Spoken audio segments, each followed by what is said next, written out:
السلام عليكم، مساكم الله خير. قصتنا اليوم قصة قديمة تقريبا صارت فوق 20 سنة. القصة هذه بدايتها في السودان. الشخص هذا سوداني، يقول أنا خلصت دراستي وحاولت أدور لي عمل في السودان، ما لقيت. سنة سنتين وضاعنا وحالتنا مادية مرة سيئة، يعني مو فقيرين، تحت خط الفقر. يعني يجينا أيام ما ناكل شيء، تخيلوا الدرجة هذه. يقول احنا عندنا مزرعة، بعض الأحيان يكون في جفاف أمطار، فبعض الأحيان نحتاج إن ما نلقى شيء نسويه. الحلال يموت، الخضروات ما تطلع، ما في مطر، ما في موية، فوضعنا كان سيء مرة. يقول أنا جاني واحد من الشباب قال اسمع، ليش ما تروح السعودية وتشتغل هناك؟ دامك ما شاء الله فاهم بالراعي، رح هناك صر راعي. قال وش بروح، ما أقدر، ما عندي فلوس. قال اسمع، جيب لي المبلغ الفلاني تقريبا 1000 ريال أو 1500 ريال وأنا بطلعك، لأنه تقريبا خروجه من السودان للسعودية وقتها يمكن كان غالي على الطيارة والرسوم أشياء كثيرة.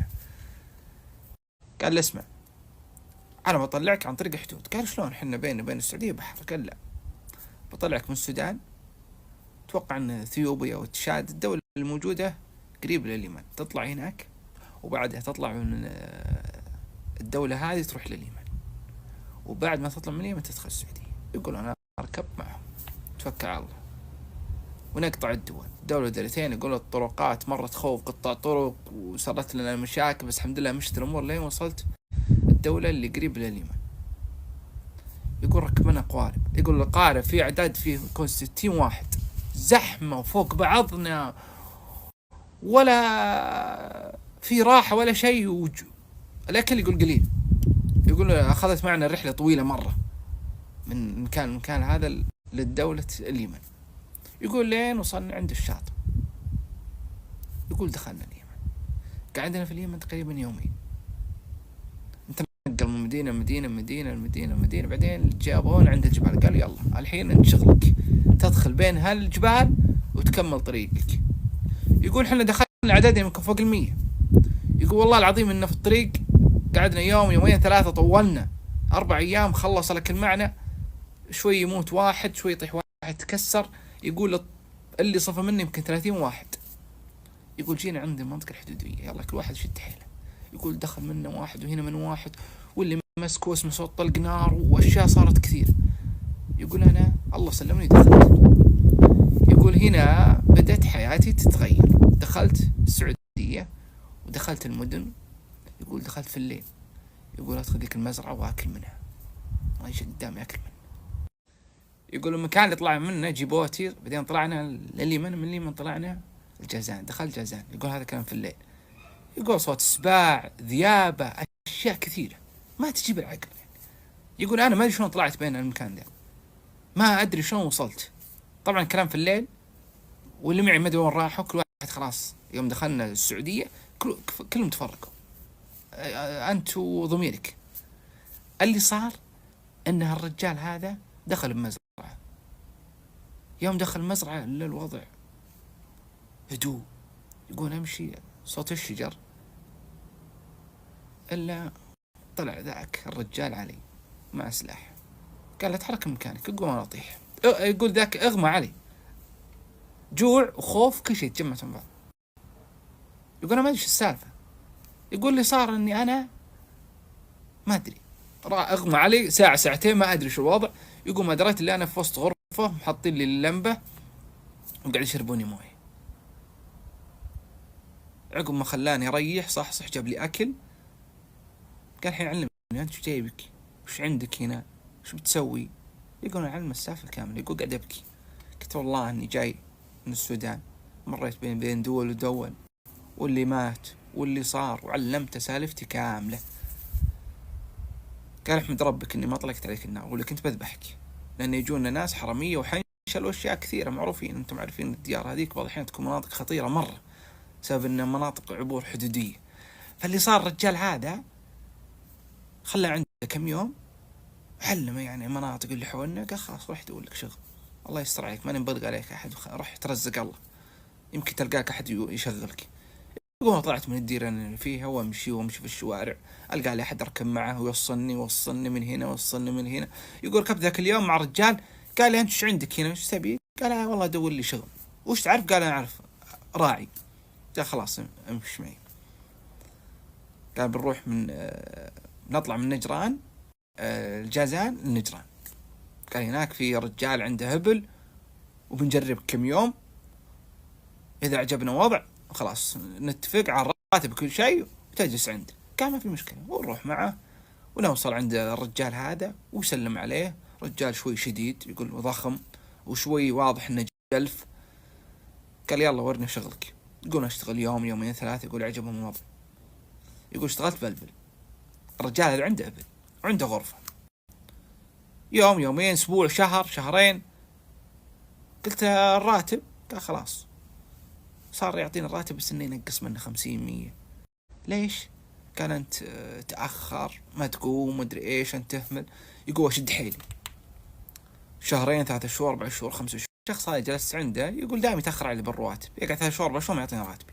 يقول قعدت عنده سنة سنتين ودائما يهاوشني ودائما يضربني وما في كلمة اللي يقولها من أسوأ الكلمات اللي ممكن تمر عليك بحياتك. يقول لدرجة انه يقذفني حتى بالكلام. يقول انا ما تحملت، جاتني فترة قعدت 6 شهور ما اعطاني راتب. قلت ابن الحلال عطني راتبي اروح اشوف لي احد يشتغل عنده. انت ما تبيني اشتغل عندك خلاص مو مشكلة، بس عطني راتبي بتوكل على الله. انا جاي هنا عشان اشتغل وبجمع راتبي بعطيه اهلي برسل لاهلي. يعني انت اللي تسوي فيني ترى مصيبة. قال توكل على الله ما عندي لك شيء يا مدري وش يا كلبي. ويسبني يسب مو طبيعي. يقول انا ذاك اليوم انقهرت.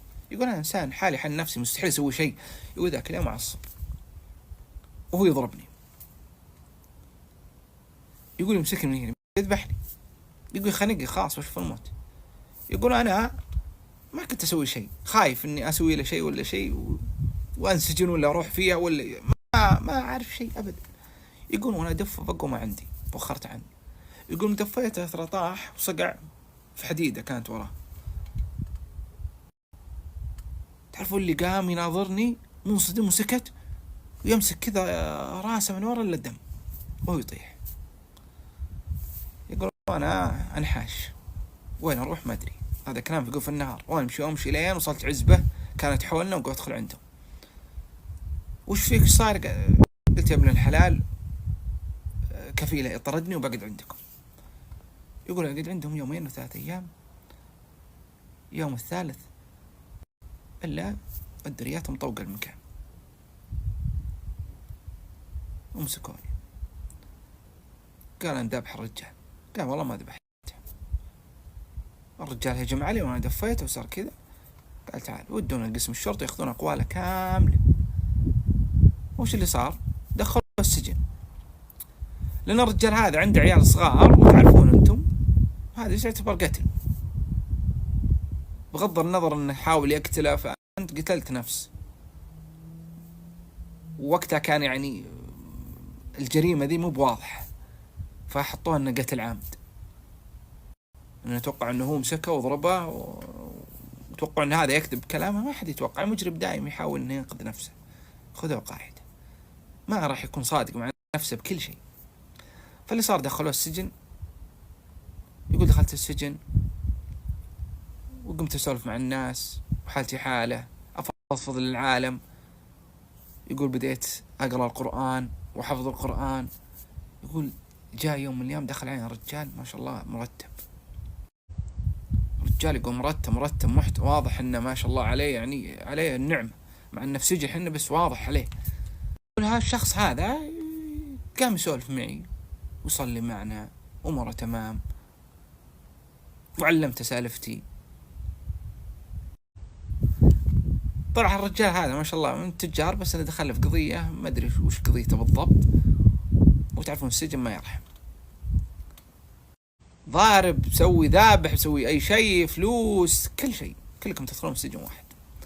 فاللي صار يقول هالرجال هذا يوم قلت له اسم الرجال اللي أنا ذبحته قال هذا من قبيلتنا. يقول قعد معي سنوات طويلة 2 في السجن وشاف يعني حياتي وطبيعتي وكل شيء. ودوني محكمة بعد 2 جاء الولد هذا قالوا ما احنا متنازلين.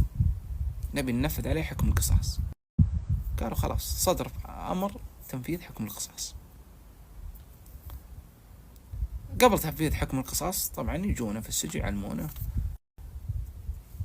يصلي ركعتين، يدعي ربه ويعني ويكتب وصيته. الرجال في السجن هذا قال للعسكر أنا بطلع معكم مساحة القصاص لأني عارف الرجال هذا. قالوا لا ما تطلع. كيف تطلع أنت مسجون معكم؟ كان هذا ولد من جماعتنا وإن شاء الله أني بساعدكم ولا تحرمون من الأجر، إن شاء الله أنه يوافقون ويتنازلوا، ما تدرون شو الدنيا فيه. الرجال ما شاء الله تاجر كبير.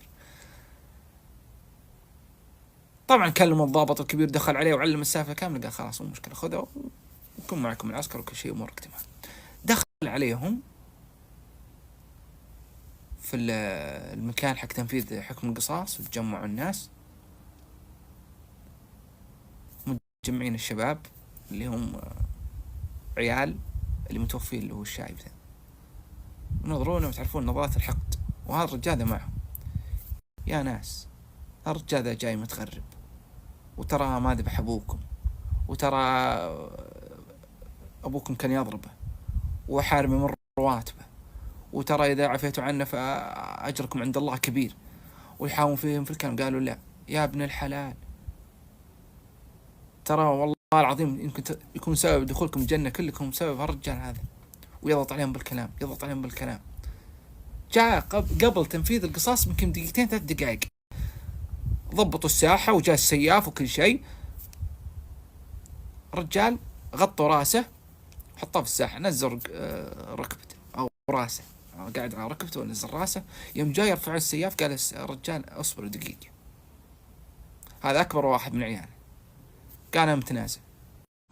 قال أخوانا شلون؟ قال أنا متنازل، خلكم مثلي. وقال لهم ذلك الكلام اللي عوص.